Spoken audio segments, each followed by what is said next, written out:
Aman Datuk Madjo Indo adalah novelis dan pengarang cerita anak-anak yang terkenal.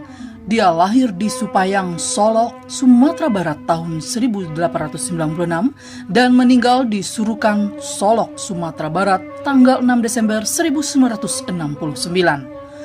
Salah satu di antara ceritanya berjudul Sidul Anak Betawi. Cerita ini pada tahun 1970-an diangkat ke layar putih oleh Sumanjaya yang kemudian dijadikan dasar cerita sinetron pada Dasawarsa 1990 di RCTI dengan judul Sidul Anak Sekolahan 1-4.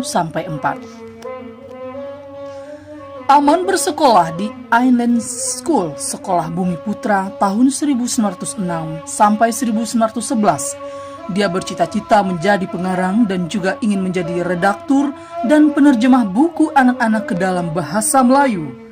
Karena keinginannya itu, ia mengikuti kursus bahasa Belanda sore hari di Meester Cornelis, sekarang Jatinegara. Pada waktu mengikuti kursus itu, ia tinggal di rumah Ibu Sarimun di Meester Cornelis agar dekat dengan tempat kursus jika ia pulang malam.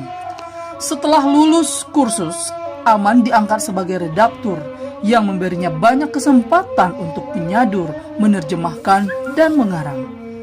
Meskipun dia bekerja sampai malam, tetapi masih sempat melanjutkan kursus bahasa Belanda sampai mendapat diploma Klein Absteiners Examen, ujian pegawai rendah, dan melanjutkan lagi ke Brecht kursus.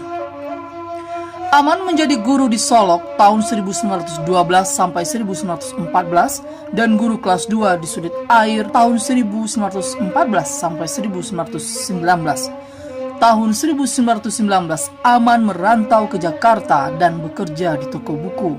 Akan tetapi karena suatu hal ia keluar dan bekerja di Tanjung Priuk sebagai kuli. Tahun 1920, Aman bekerja di Balai Pustaka yang pada waktu itu masih bersatu dengan Kunstring Kesenian di Gondang Dia Lama bersama dengan Nur Sultan Iskandar sebagai Malaysia Redaktur Redaksi Bahasa Melayu.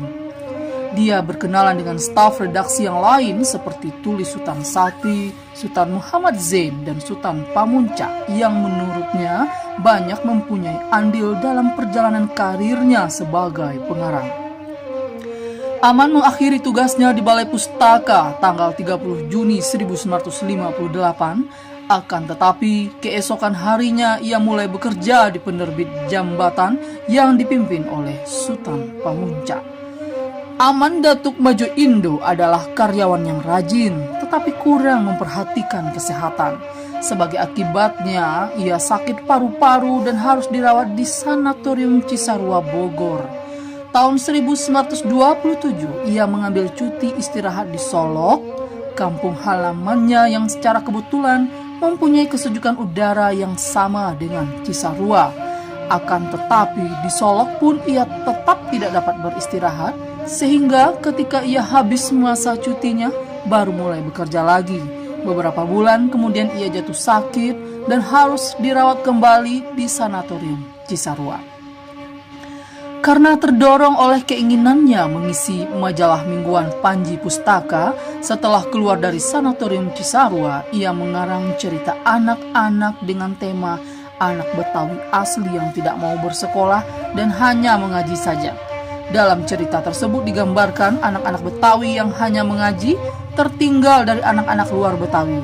Cerita anak Betawi tersebut kemudian diberi judul Sidul Anak Betawi yang ditulis selama 3 bulan dengan menggunakan dialek Betawi. Dalam pendahuluan buku cerita tersebut, dia memberi alasan digunakannya dialek Betawi yaitu untuk memperkenalkan dialek Betawi kepada orang luar Betawi, baik di Jakarta maupun luar Jakarta. Dialek itu muncul terutama pada saat perjodohan dan perkawinan. Aman melanjutkan cerita Sidul Anak Betawi yang kemudian menjadi Sidul Anak Jakarta dengan judul Perbuatan Dukun, Sidul Anak Sekolahan 2. Aman Datuk Madjo Indo meninggal di Sirukam Payung Sekaki, Solok, Sumatera Barat 5 September 1969 pada umur 73 tahun.